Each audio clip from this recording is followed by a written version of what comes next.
Thank you so much, everyone, for joining us. This is our 21st session, and this is our knowledge series session, and we are really pleased to have you with us. For some of you who have been new to this session, or this is your first time, I just want to welcome you to our sessions. We usually have these sessions on a Saturday that we roll out.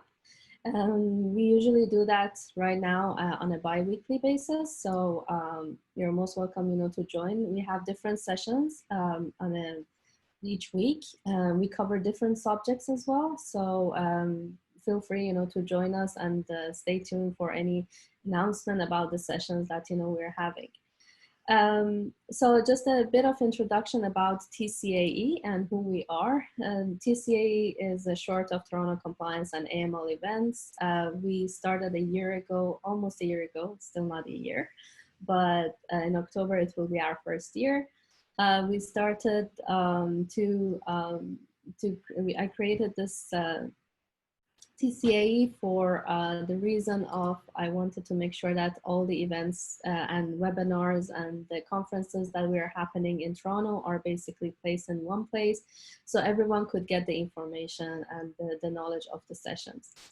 And the beginning of the pandemic, we started the knowledge series session where we were asking, some of the industry experts and the subject matter experts, to join the session and talk about a subject that we believe that it's very important and crucial for our professionals, to know and be aware of. So with that, this week, we have a great guest speaker, Karen, with us, she's gonna walk us through regulatory compliance framework. And this is a very great subject, and I know that every one of you who have been in this industry knows that how important this topic is. And for so many of you that you are new to regulatory compliance, this would be a great session for you, to understand, how the framework is and how this can better understand what is behind everything that we do. It's like an engine, basically. So, and I'm so pleased as well to announce that, this session is basically sponsored by MMP. We have been really delighted with their support and their assistance in making these sessions, coming to you guys for free. So I'm really pleased that, we have their support and their sponsorship. And with that, I want to hand over the floor to Mondu, who is gonna give us a brief about MMP and himself, as well as doing an opening session for us. So Mondu, here you go.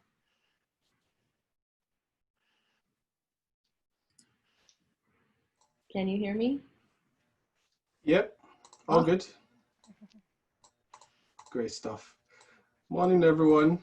Thanks for joining us once again. My name is Mondu Jaisime, forensics consultant at MMP. Once again, we are very, very proud to support the TCAE and the Knowledge Series Roundtable sessions. It is a privilege to welcome you all here today. I've seen, like Suzanne mentioned, I think we have representation from literally every single part of the world, and it's really, really interesting.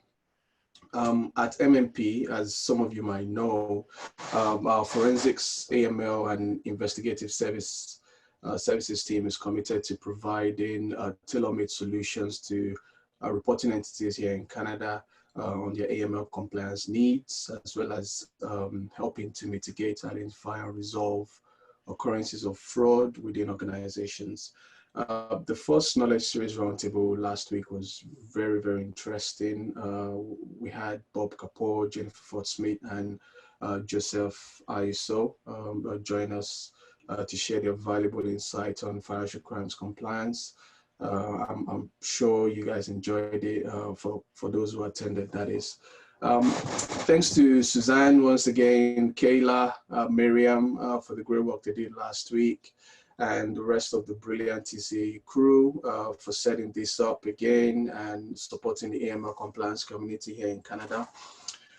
and sharing that knowledge across the world, and with the consistent knowledge sharing, consolidation, and networking opportunities that you guys provide, it's really, really good. As always, MMP values what you guys bring to the table, and we consider it to be very important as we look to keep connecting as compliance and AML professionals. Today promises to be another interesting session with Karen Creen joining us to share knowledge on regulatory compliance management, RCM, a topic I believe is very, very interesting, and I know you guys are gonna love it, and how, you know, reporting entities and financial institutions manage and mitigate inherent risks in the operational setup. Thank you very, very much, Karen, for taking time out to join us today. We're very grateful. Over to you, Suzanne. Yeah, thank you so much, Mandu. Yeah, as you said, Karen is an amazing professional, and I've had the opportunity to meet her last year in one of the events, and she's really awesome, and I'm sure that you guys are gonna enjoy this session with her. She's well known to many of the professionals in Canada, so I wanna just welcome her to the session. Karen, I believe you can hear me, right? Yes. Awesome. Okay, perfect. Great. So the floor is yours, Karen.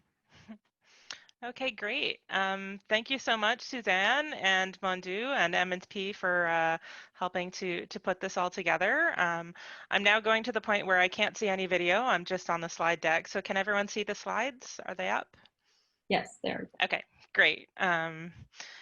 So again, thanks for inviting me to speak.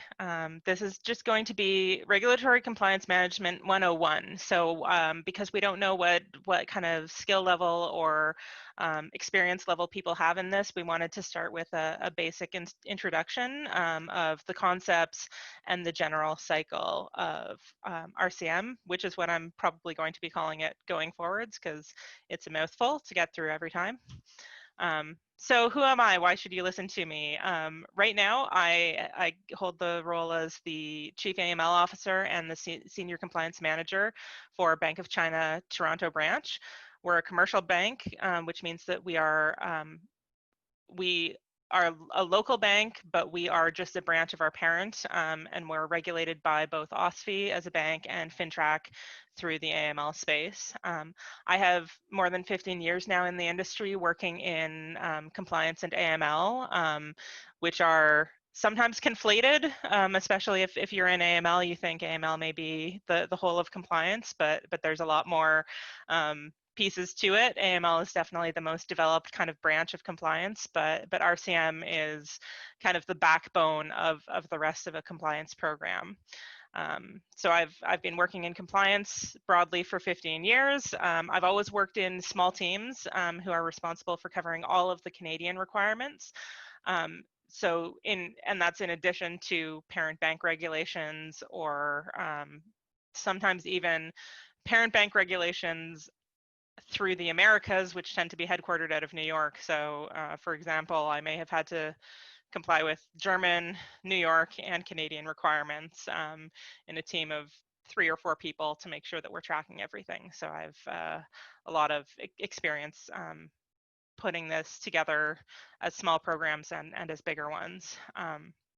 I've also led and participated in multiple regulatory examinations, both in Canada and a couple internationally. I was appointed as the MLRO for a Cayman entity at one of my banks, and so I ended up being responsible for all compliance there, and we actually had a governance compliance review, which ties closely into RCM with them, and I've gone through a number of governance reviews with the Canadian entities I've been with as well. So that's broadly who I am. Disclaimers, this presentation is all me. This is not from my institution. It's not the views of my employer. This is Karen Creen's take on what regulatory compliance management is. I've spent my career working with banks in Canada. So if I default and say OSFI or FINTRAC when I'm really talking about regulators more generally, please forgive me. You just replace whoever your local regulator is with that kind of mindset, and it should follow more just as clearly. So a couple definitions to get us all on the same page. This presentation is going to be kind of broken into two parts. One is the high level concepts, and then one is a regulatory compliance management cycle, how it all kind of fits together. So a few definitions. Regulatory compliance, what is it? Why do we need to manage it? Regulatory compliance is just how your institution complies with legislation, regulations, or regulatory guidance, which is anything that is issued by your regulators that's not technically a law, but you still have to follow it. In Canada, that would be OSFI guidelines or FINTRAC guidelines for within the banking organizations. I tend to shortcut legislation, regulations and guidance into regulations, but you should know that it includes all those concepts in a broad category. Okay, so what is regulatory compliance risk? What do we mean when we say that? Regulatory compliance risk is just the risk of violating any of the regulatory requirements. It's going to be different industry to industry. It's going to be different institution to institution. But as we'll come to later, you have to identify what risk you face and whether you consider them high or low, and how you go about mitigating those risks.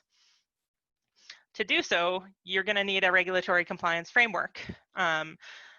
A framework is different from a methodology and is different from a program to a large extent. The framework is just the frame that you hang all your pieces on.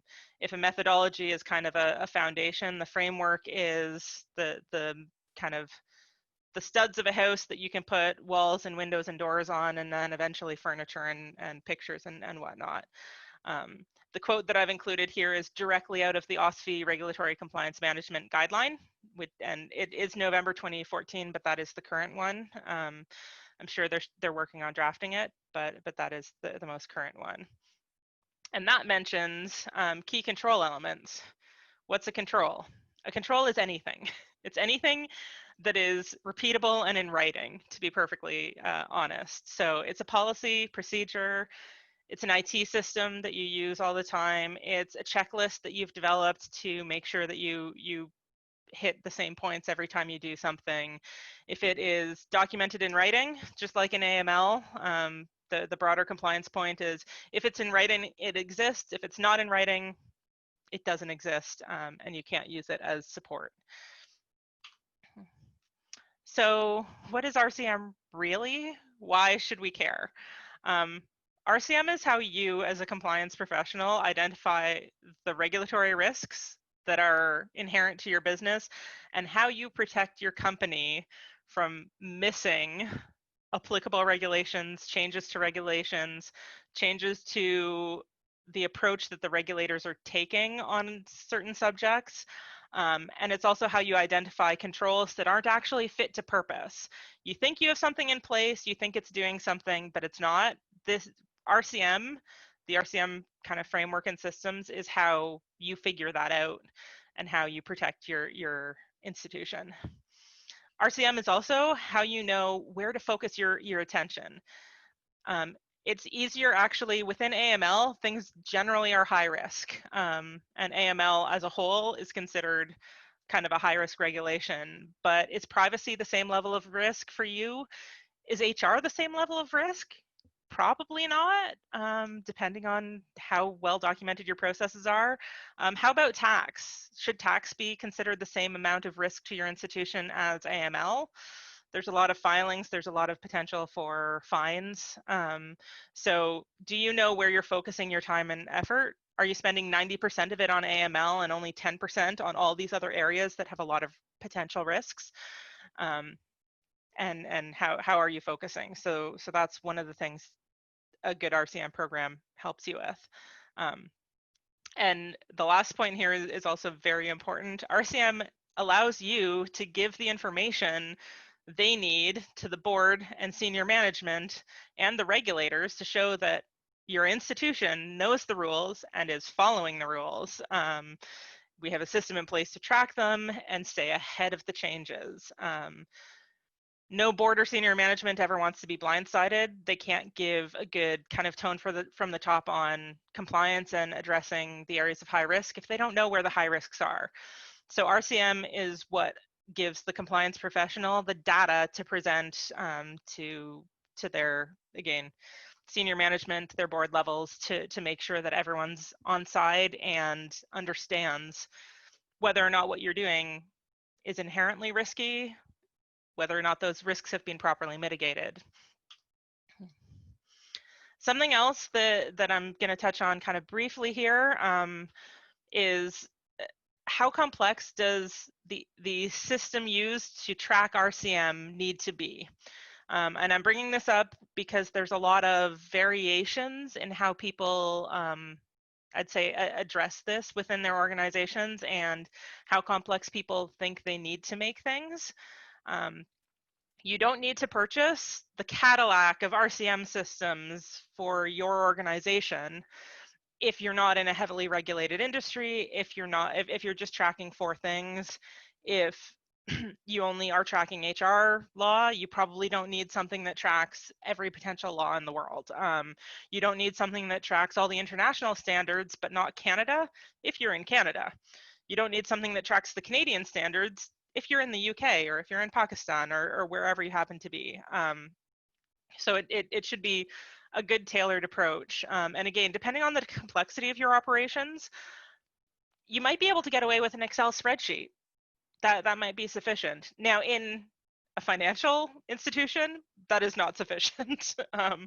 I went at the very beginning of my career as RCM was kind of just getting started as a concept. I remember watching people try that, and it never went well. So I wouldn't recommend that for a more complex organization with multiple regulators, etc. But a small database. I've seen people use an audit database that they were able to kind of repurpose for what they needed. There's a lot of different ways to approach it, and you should make sure that it tailors to your business and to your kind of complexity. You can always use off-the-shelf programs. There's a couple good ones in Canada. There's a couple decent ones in Canada. We're not going to name names here because they're not participating in this. But yeah, if after all of this happens and we meet up for coffee, I can talk about a few of them with you. But my final kind of point on this slide is that the best way to make sure that your RCM program doesn't get overly complex and difficult to track and needing 3 full-time employees to figure it out and keep on top of it is to make sure you have a very well documented methodology to set out how all your pieces fit together and what they're supposed to do.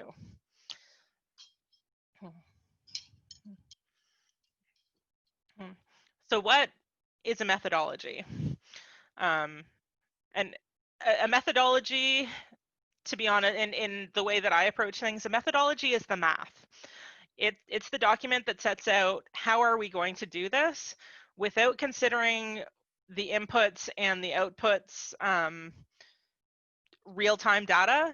It's just figuring out how are we going to set out the math and set out the steps to figure out where our risks actually are. Excuse me. And again, making sure that it's written means that audit and the regulators are able to see that it's well designed and operating as expected, that you're not putting in 2 + 2 = 79, that all your math is working and that you're not going on a gut check and, well, but I really feel like this should be high risk. Okay, but why? None of your inputs say that it should be. None of your math says it should be. Why did you elevate that? Have you documented the reasons? So again, this is where you, as the person designing an RCM methodology, figures out where the cutoff lines are. Not to say they can't be tweaked later, they should be tweaked later, but out of 100, if that's your score, is strong 90 or above, is adequate 80 to 90, but does that mean that weak is 50 to 80? That doesn't seem balanced. Does that make sense? And is insufficient anything below 50? Depending on your risk appetite for your business, that may be where you want it to be. You may need to move that around. When you're designing this, you also have to make sure you're testing your math to make sure it's possible to get an insufficient and it's possible to get a strong, and that it doesn't just say everyone is adequate. There's no possible way to get to a strong, but there's also no possible way to be rated weak. That doesn't, the program is designed to help you identify the range of things so you can focus on the weak controls. If you can't score weak, the program is broken. So make sure that you're testing your math when you design things like this. The other great thing about having just the math in a document without necessarily looking at the inputs is once you put the inputs into an RCM methodology and you pull the data in, and we're going to talk in a little bit about what data is the inputs and what you're looking at. It allows you to have a good discussion with the business line about whether or not they are high risk. If the methodology has scored them high risk and they're like, no, we're not high risk, we don't want to spend more time on compliance, you have the math to say, well, what input is wrong? Is one of our inputs wrong? Because this is our math and the board's approved our math and audit's happy with our math, and so we should be taking this to audit and the board if you think that everything's not flowing properly, because this is how the score is coming out. We're giving you this information so that you can properly address your risk. If you're not willing to address it as high risk, we need to go higher than you and have a further discussion. Again, that really helps the board figure out where the risks lie. And again, an RCM methodology is similar to a policy or procedure. It needs to be updated on an ongoing basis. It doesn't necessarily need to be annually. The math probably doesn't change annually, but you want to look back at it every year, like 2 years or so, to make sure that no, let's say, OSFI guidelines have changed, no regulatory expectations on what an RCM program looks like has changed. And then you also want to kind of tune your math and say, do these cutoffs still make sense? Because the first time we set them, it was a little bit of a gut check, and now we have data. Can we figure it out based on the data? So you should be looking back on it. It's not just something to go out on a shelf and be forgotten about and never dusted off again. So that was the methodology, which again, at the beginning I said the methodology is kind of the foundation that you can build on. The framework is what you're building. The framework gives you the larger view of how do you assess and address regulatory risks at your bank or financial institution or other institution. A framework has to supply this laundry list of items. So it should identify what systems are feeding into the program, who's responsible for the system, who's responsible for keeping them up to date. It's no good if you're a bank, if you have a system in place, but updates never get applied. That leads to a lot of risk and a lot of IT risk, but you have to make sure that everyone is identified. Again, who does the framework apply to and who is responsible for updating the framework? I would say that the framework, in my opinion, applies to the entire institution. Generally speaking, the real responsible parties tends to be at the manager and management level of various departments. And the people responsible for updating the program tends to be compliance. But I've also seen that sit within legal. I've seen that I've seen a weird combination of kind of audit compliance together as a function where that's at. So based on your own institution, of course. The framework should say how new inputs are managed. And here, new inputs could be if you're offering a new product or service, if you are changing a business line, if you're opening in a new location. New location geographically is going to mean different laws apply. How are all of those brought in and assessed appropriately to make sure that they're part of the program? If you want to see a real failure of that, you can look in the AML space where they've had some issues with banks that didn't get pulled into the program appropriately, and there's record fines right now in Europe.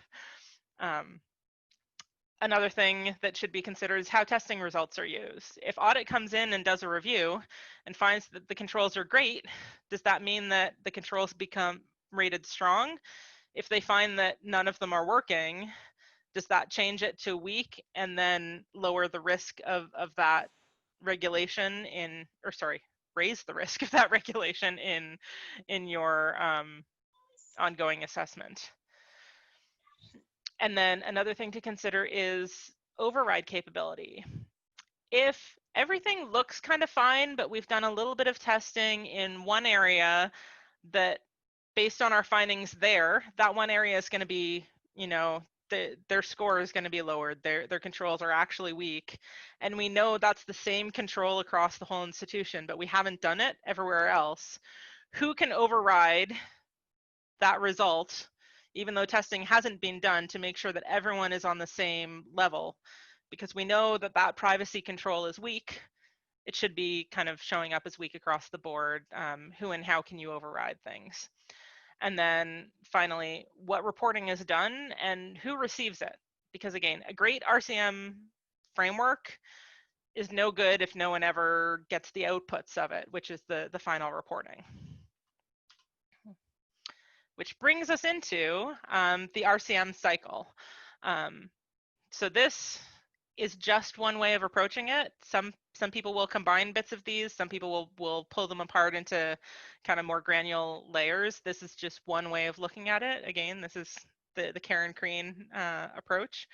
But we start with identifying applicable regulation, the regulations, assessing for applicability, assigning the responsibility, risk assessing, identifying controls, testing controls, and then finally reporting. So we're going to go through each of these piece by piece. So identifying existing regulations. All right, you have been told RCM is now your job. What on earth do you do? The first step is you have to say, okay, what are all the potential laws that could apply to me? I need to put them all in one place.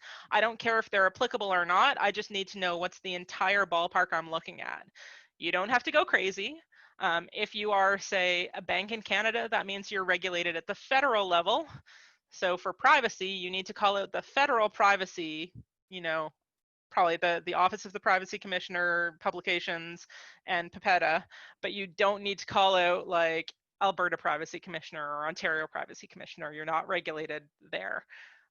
So you don't have to go overboard and get everything and then eliminate, but you need to get sufficient to make sure that you haven't missed anything that is applicable to you. So you're looking again at the theoretical population. How do you do that? Possible ways to do it, and there could be other ways as well, but these are ones I've seen is, and the biggest one I've seen is talk to a law firm. Law firms are very good at identifying the legal requirements. It's kind of in their job description. Let them know what jurisdictions you're looking at. Are you looking at Canada and Cayman Islands? Are you looking at you know, Canada, but we're based out of the UK, so GDPR is going to apply. Make sure that you've called out the connections so they know what they're giving you. But getting a list off of them is generally, yes, probably one of the more costly ways, but also a way to be sure that it's complete. You should also, in addition to any of that, go yourself and look at your regulators' pages. OSFI and FinTrack, their guidance is very clear. It's right on their pages, and you can go through one by one on your own. The law firm may call that out as well. That's great, but you know where your regulators are and you know what's applicable, so you should be going in and taking a look. You can also purchase an RCM system. A lot of them include those libraries for you, and some of them include updates to those libraries on an ongoing basis, which is great because it means that even if you miss something, it's going to be caught kind of, you have a good backup system there. So that's for identifying existing. For ongoing legislative updates, how do you know something's about to come out? You have a program already running. how do you find new things? Subscribe to all the law firm emails that you can possibly get your hands on. And that also includes the consulting firm emails. So M&P has a great email list. You should definitely subscribe to them. But yeah, every law firm has a list of publications, and a lot of them you can go in and tick off what you're interested in and be part of that email list. And so you'll see when things are coming out in draft, when people are commenting on things. I'm sure everyone here in the AML space watches Blake's for Jackie Shinfield's updates regularly. I know I do. You should also subscribe to your regulator if they give that option. In Canada, definitely OSFI and FINTRAC have subscribe lists that provide updates whenever they're making changes to their guidance. Subscribe to those. Those are very important to make sure that you're on top of those changes. FINTRAC in particular in the AML space, that'll keep you abreast of sanctions in a pretty strong way, though there's additional sanctions that you have to watch for. And then watch out for if you hear anything coming up kind of within the space. I'm a huge compliance geek, and so I have a bunch of friends who laughed at me because they're like, so the Canadian Gazette is on Twitter now, and Karen knows about it. Karen's following the Canadian Gazette on Twitter. Yes, I am. So in the last couple months, so the Canadian Gazette, for those who don't know, is the publication that issues the laws in Canada. So once they're drafted and get consent and are approved through the legislative process, they have to be published in the Canadian Gazette. And so the Canadian Gazette is now on Twitter, and it will tell you when they're publishing things, which is great if you want an update. So keep on top of the new technologies as you see them coming out. Okay, so we have our list of regulations. Now what? Well, we have to say, hey, which ones do apply to us, which ones don't. This is a great time to pull the business line in and the other first line-ish functions. So I include finance here because there's going to be a lot of tax requirements they have to be responsible for, operations. You're really pulling everyone into this step to make sure that you have identified things that are applicable to your organization and that we know which business department they belong to. So you have to discuss each requirement, and if it's applicable in your list, write who's responsible for it. What department does it belong to? If it's not applicable, you need to give a detailed reason why. And the reason I'm kind of stressing detailed here is if you get this wrong and someone has to go back in a year, will they know why you thought that? Will they know how you've assessed that?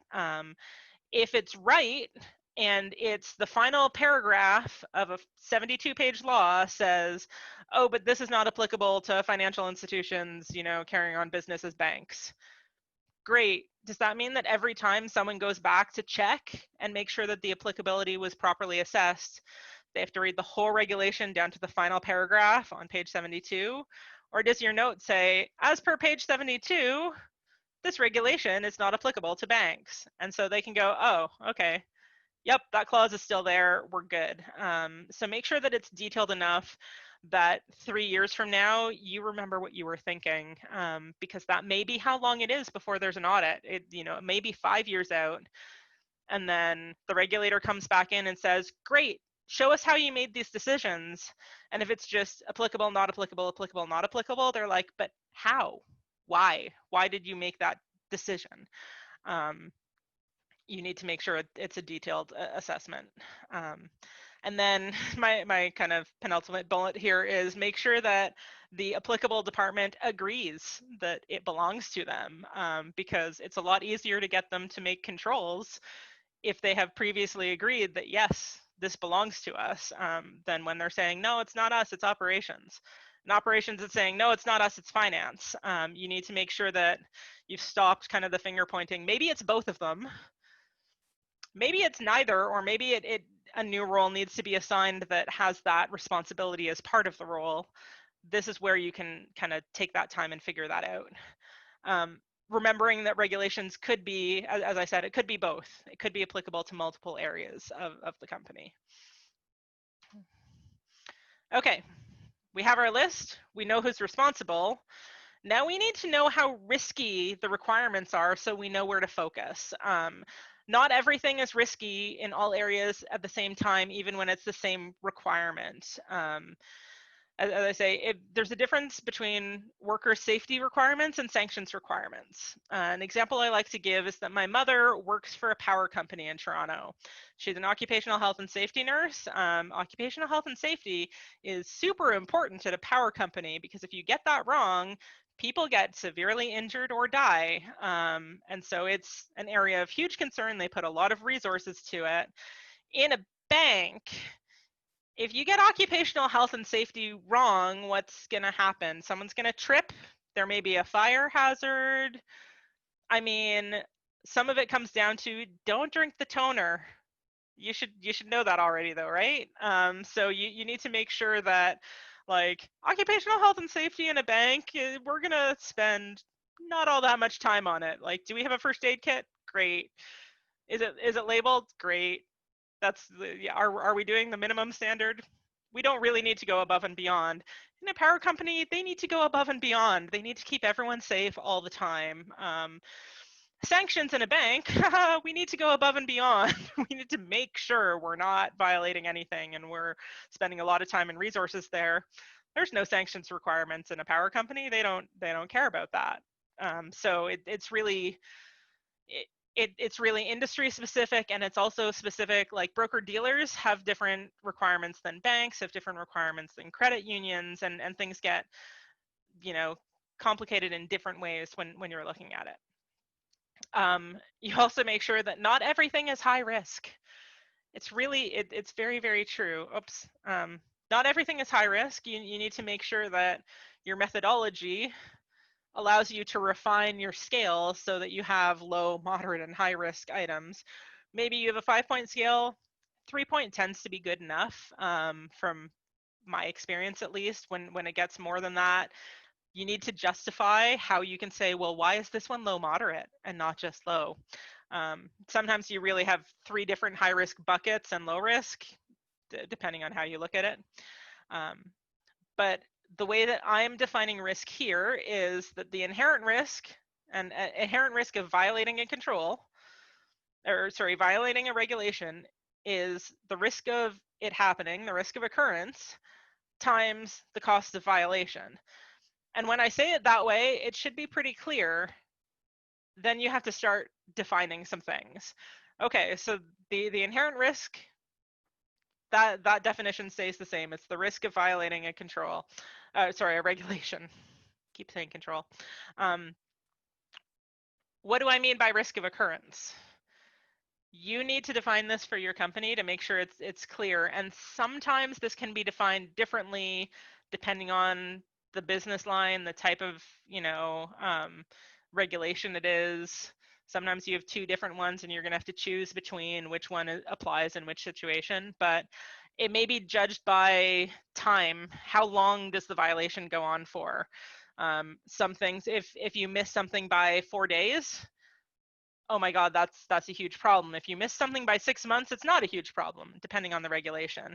It could be judged by transaction volumes, by dollar amounts of transactions. A sanctions violation for $5 is just as serious as a sanctions violations for $5,000 in the eyes of the regulators. So volume and amount is not necessarily where you need to go. Like, a violation is a violation. So yeah, you have to look at the risk of occurrence in a way that makes sense to your institution. And I know I keep coming back to it's all a little bit fuzzy. Hopefully these points will help bring it together. Cost of violation, again, what do I mean by cost? Cost isn't always money. Cost is sometimes money. And in the AML space, we think about administrative monetary penalties. We think about fines, sanctions compliance fines. There's big dollar numbers out there now for AML that we focus on. But there's also a lot of reputational risk, right? There's damage to your reputation is going to be a cost to your institution. Additional regulatory scrutiny. If the regulators used to come in once every 5 years and are now coming in once a year, you need a lot more time and effort spent on remediating files, on making sure everything's perfect every time. You know, there's no human error anymore because you got enough stuff wrong that regulatory scrutiny is a big cost if they start coming in more frequently because they don't trust you. Fraud could be a huge cost depending on again what you're looking at, and fraud risk could be, like, say within the HR space, it could be employee-based fraud, fraud on your health and benefit system, as well as so try not to put a wholly customer-centric lens on the issue, because this is where some internal considerations really can come up. Okay, so we have the list of regulations. We know who they belong to. We have figured out what risk they are. We've sat down and done an exercise and figured out where the high, low, and moderates are. Now we need to map a control to that regulation. And again, controls could be anything. It could be a checklist, it could be a policy, a procedure, a system. But we need to know that we kind of have a one-to-one. For this requirement, we do this. For this requirement, we do this. And this is where the business line really should come in. They should know their controls better than you do. They should be able to address those. This is also where we find our gaps. This is where we're like, oh, that regulation says we have to do A, B, C. This covers A and C, but we don't really have something for B. Sometimes it also is, oh, we have something for B, but it's just that Cindy always does B. And Cindy's great, and she never misses B. And it's like, well, but it's not in writing. And as, again, everyone knows in compliance and AML and audit, if it's not in writing, it doesn't exist. So if it's great if you're doing it, now just write a little process, give me a 1-page around it, and we'll toss that in. This is where, as compliance, you have to make sure your messaging is on point. This is great. Finding a gap is amazing. You want to find the gaps right now. Second line's job is to help the business comply. RCM's job is to help the business comply with regulations, to figure them out. Finding a gap is awesome. You want to find them because that means that audit didn't find them and that the regulators didn't find them, and we can close them, take care of them, and improve our entire program. So if you make sure that that's kind of the spin on your messaging, as opposed to, you really screwed this up, you're doing B, but you don't have it in writing, the business won't really want to work with you as well. So a bit of my personal philosophy here, but self-identified gaps, audit loves them. The regulators love them. They like knowing that the system's working. If you find gaps, that means your RCM program is actually working okay, that okay, we went through the exercise, we found the gaps. Everyone's going to have a couple gaps. There's always little bits that are missed when you're looking big picture, and you have to go more granular. So it shows that everyone's taking it seriously. And if you're taking it seriously, the regulators don't have to put as much effort into making you take it seriously. And it's just always, finding gaps are great, is kind of my philosophy. Okay, so we know what our controls are. Do we know they're working? So we have our regulations, our people, our controls. Do we know if the controls are working at all? Maybe, but to be sure, we have to test the controls. And we're testing to make sure they're meeting the purpose, which is not necessarily what the business line thinks the purpose is. It's to meet the regulation, right? This is a Karen Creen view of the world. I feel there should be testing at every line. First, second, and third should have some responsibility to conduct testing. In the way I design a program, first line testing tends to be the QA steps, where it's not risk-based. They're not paying as much attention to what risk did things come out at. They're making sure every field was filled out correctly. We didn't mistype the address. We have the customer sign off. We gave them all the forms. So they're doing those kind of QA steps to make sure that those are working correctly, and then if they find a gap, they address it. That doesn't necessarily feed into the RCM program unless there's a systemic gap. In QA steps, you tend to find, oh, teller A just always forgets to give them the privacy disclosure. That's not the gap that the RCM program needs to look at. That's the gap that the business manager needs to talk to teller A about. But they still need to do that testing, because if they don't do the testing, they don't know if everyone's forgetting, which is a systemic problem. Second line testing is a risk-based exercise. That's where you start with the highest risk. You sample, half of the moderate risk controls and a third of the low risk controls. And then the next year you do all the high risk again, and you do the other half of the moderate controls and a different third of the low risk. And then year 3, you keep progressing that way, so that you've staggered testing for the lower risk controls, but you have consistent testing of your high risk controls.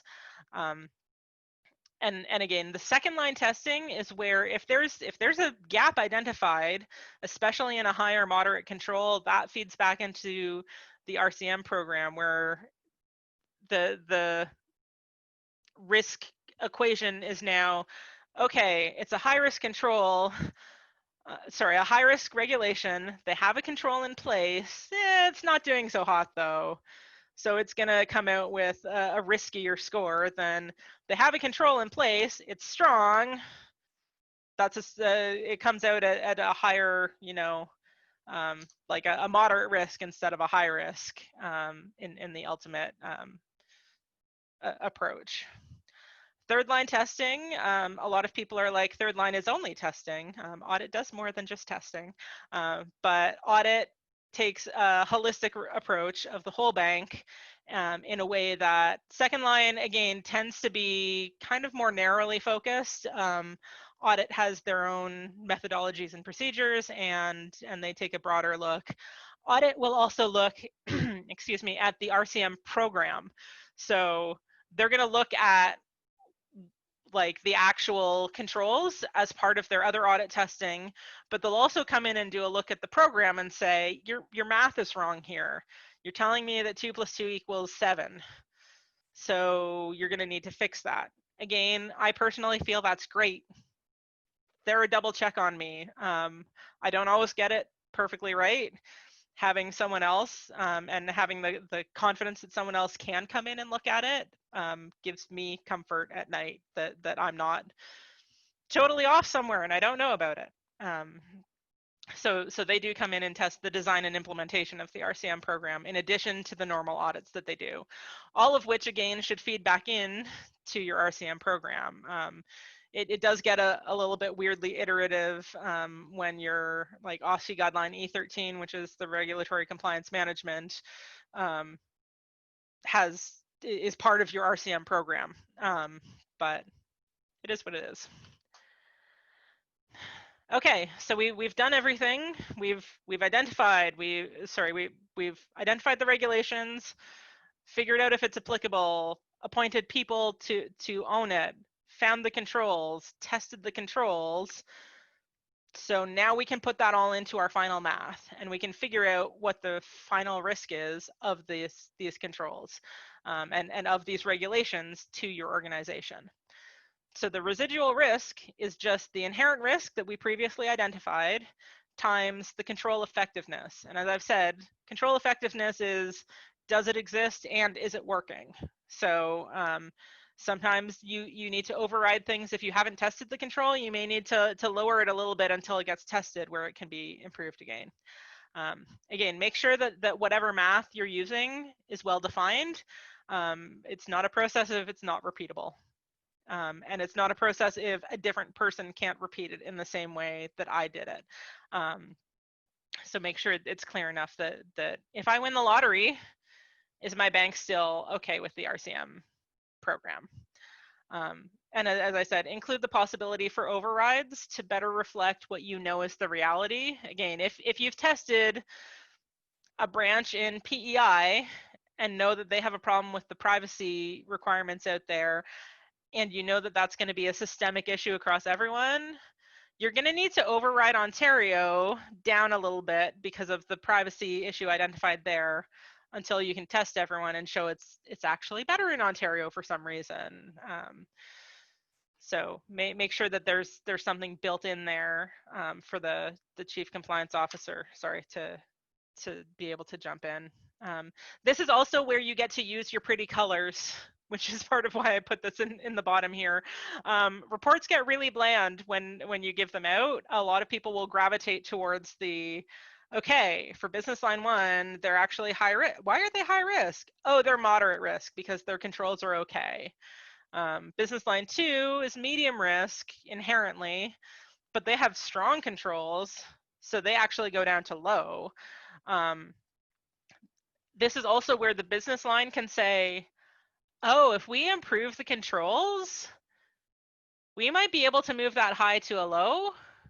If we improve our control, like that's where the business line can have some effect on the system. So they can't change the inherent risk, that is what it is, but they can change their controls, they can improve them, they can spend more time, money, manpower around those controls, and that's where their eyes are going to go when they're looking at everything that comes out of this process from you. Which leads me directly into reporting. So we have pretty heat maps, we have all the details that we can feed into a report and an understanding of the gaps and what work we're going to do to improve and maintain things going forwards. You have to tell people about it. Again, if you have a great system and it's working well and compliance knows all of the details and the board doesn't, you will fail that exam. The board has to be aware, or for foreign bank branches, the principal officer has to be aware. You have to make sure that people are very clear on where the risks are in your organization. It's pretty much dereliction of duty if you don't communicate this strongly to all of the stakeholders. And in my opinion, the stakeholders include the business line, so they know what controls they need to improve, the senior management, 100%, the board and the board committees, so the audit committee or the steering committee, depending on what committees you have. Internal audit is going to want to see this report. Depending on where you are in your program and as requested, the regulators may even want to see this. I wouldn't send it to them without any request on their side, but this is the kind of thing that you need to know may go to them or may go to them during a review 3 years down the road. So make sure there's kind of enough detail in the report to support what you're saying. In my opinion, of course, RCM reporting is a key component of the annual Chief Compliance Officer reporting that is required under the OSFI guidelines. And there should be, the compliance or whoever's doing RCM should be tracking the gaps and the steps taken to close the gaps so that they're done in a timely manner and retested, 6 months, a year out to make sure that they stayed closed, that they didn't just say, here's a pretty procedure, now back to the old way. So making sure that those are tracked to completion and fixed on a going forward basis. Then you get to do it all again. RCM is ongoing. You have to keep identifying things. You have to keep working through them because new regulations come out all the time. Changes to guidance come out all the time. FinTrack has gone through a huge process recently, and I know that OSFI has been considering a bunch of things. I'm sure in whatever country you're in, your regulators are trying to keep up with all their peers, which changes the guidance coming down to all of us. So you just have to make sure that the system continues and that you keep reviewing things, because it's a cycle. It's not a one and done. It's ongoing. So that is my regulatory compliance management basics 101. Because of how screens are set up, I wasn't able to follow the chat. So I don't know, Suzanne, if there's any questions that have come in or anything that you'd like to ask. Sure, of course. Thank you so much, Karen. It was an amazing information. And yes, we have a lot of questions on the chat, which I will start asking you those questions. But yeah, it was a great presentation. Thank you so much for all the information. I know it was a lot to kind of throw at people all together. Yes, yes, but I mean, you kind of broke it down in a very precise and very easy to follow manner. So thank you so much for it. So a couple of questions that we got during the session was that uh, the key parameters from ops risk perspective to include um, while building new methodologies for new OSFIs and FinTrack and IRA guidance. Can you please tell us more about it? So yeah, key metrics you'd want to look at. The very first thing I would say is pull up the RCM guidance from OSFI. I haven't worked with IROC for about 10 years now, so I'm not sure what their requirements are anymore. But pull those up and take a good look, because they lay out a few of them. It tends to be pretty high level because they regulate so many different areas, and again, it really has to be a little bit laser focused on who are you, what do you consider risky. You can also go to your own internally. Any financial institution is going to have a risk appetite statement somewhere. OSFI's being really clear at making sure that those are documented. Look at what you say in your risk appetite you consider risky, and pull those into your program and make sure that that's what you're addressing, because OSFI in particular is really going to care that, okay, your risk appetite says that you're not going to do business with these areas, but you consider them low risk in your RCM program. Why is that? Make sure that those marry up. Your risk team has probably done a fair amount of work around this already. We don't always talk as well with the different sides of the organizations we're in as we should. So that's a good place to start as well. Great. Another interesting question was that what has been the biggest compliance regulation challenge of being remote in COVID-19? What is your thoughts on that? For me in particular, making sure that manual controls are getting done in the way they're expected to get done. You can't automate everything. Yes, systemic automated controls are stronger controls.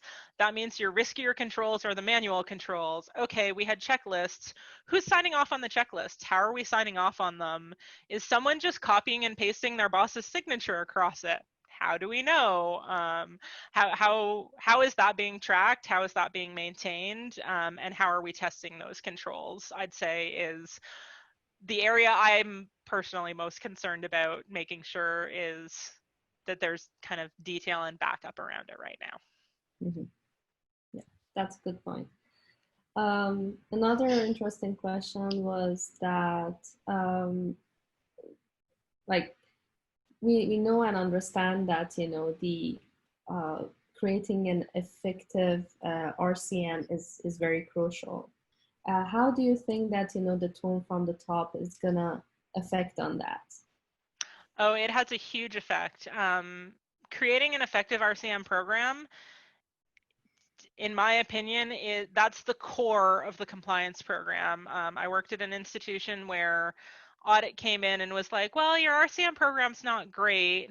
OSFI said they're going to be coming in about a year to look at things, but we think we can probably rate you adequate. And I looked at them and I'm like, no, as the compliance officer, I can't actually accept an adequate based on where our program is. It needs to be a needs improvement. And they're like, we've never heard anyone say that to us before.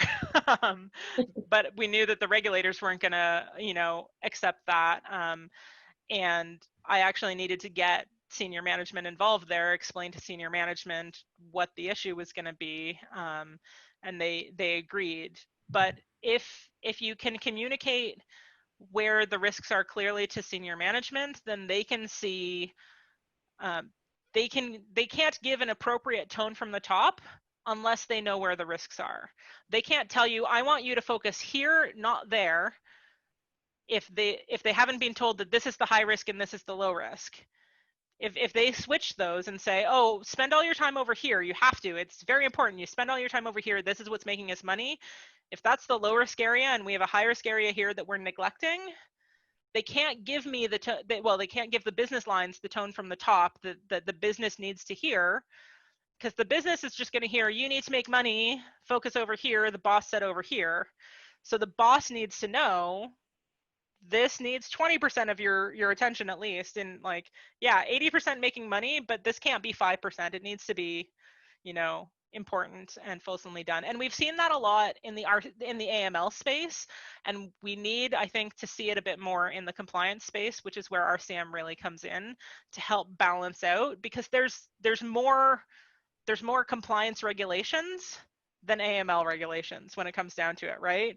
AML is one part of it, but like in Canada as a bank, there's AML, there's the Bank Act, there's privacy, there's, you know, consumer protection, there's customer complaints, there's more and more and more growing on the compliance side, but we don't have the kind of detail and metrics that people have spent all the time putting into the AML side. So I would say the regulatory focus has shifted, which means that your board needs to shift and understand that all the time and effort they've put into AML, great, that's running now. We can spend less time and effort there because the program's good and doesn't need effort to maintain in the same way. They're about to see a big shift in focus, especially since FinTrack has now taken AML. So OSFI's only over here. OSFI's going to spend all their attention over here. That's going to be a big piece to pay attention to.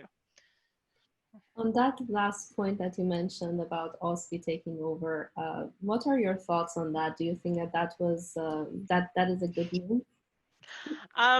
Difficult question, but I like to know that. It's one of those where I think that we need to wait and watch the program run for a while, because anyone who's gone through a concurrent exam, and they were never joint, they were always two trains coming at you at the same time, a concurrent exam, knows that the FinTrack approach and the OSFI approach have been very different.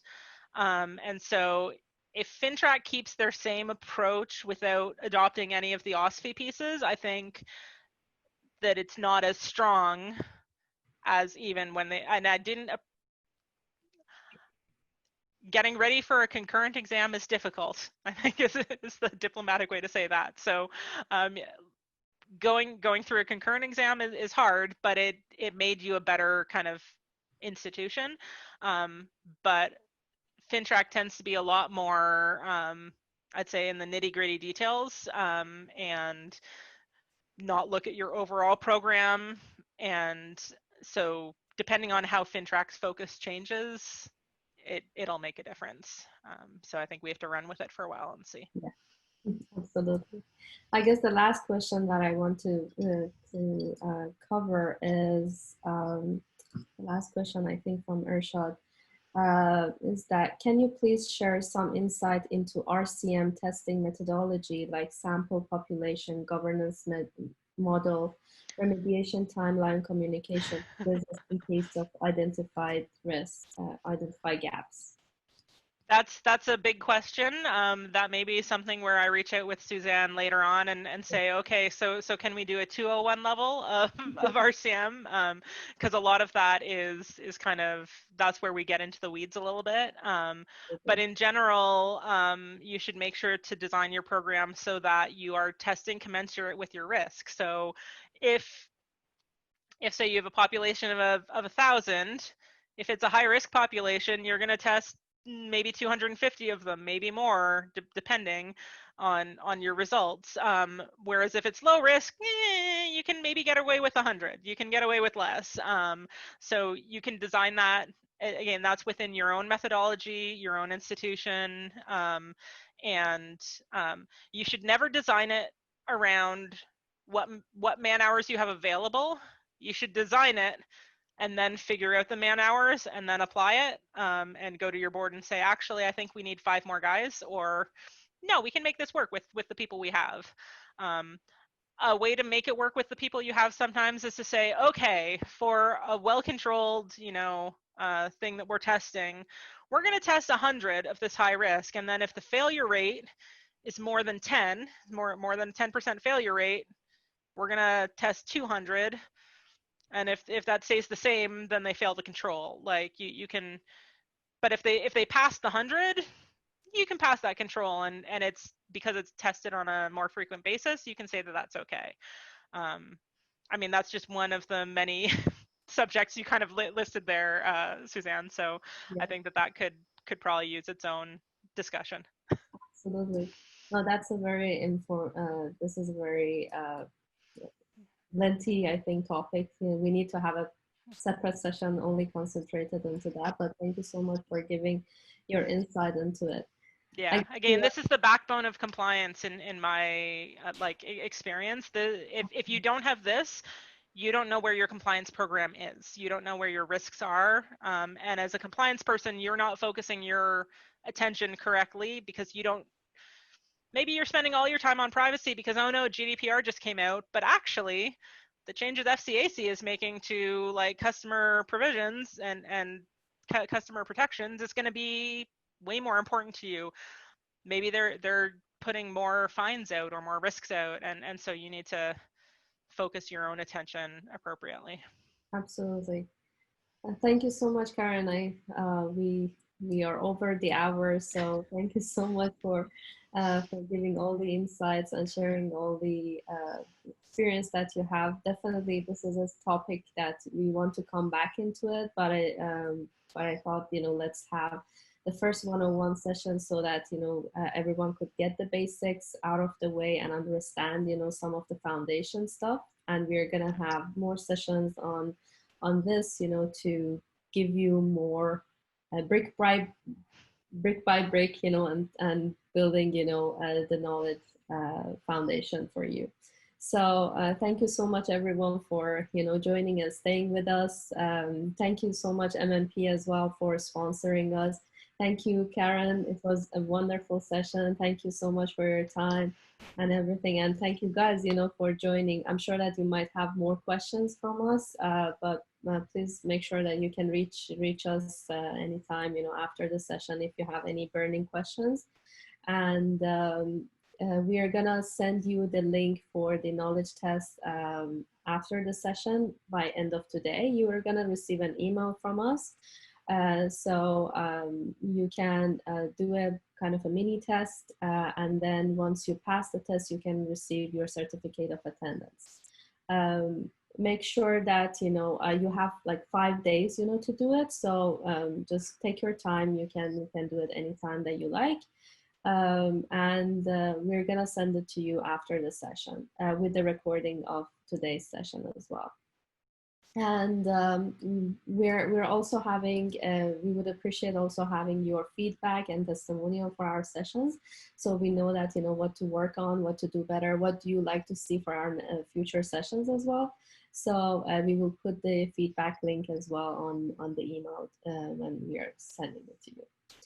So thank you so much, everyone, and enjoy the rest of your weekend. And thanks, Karen, and have a lovely day, everyone.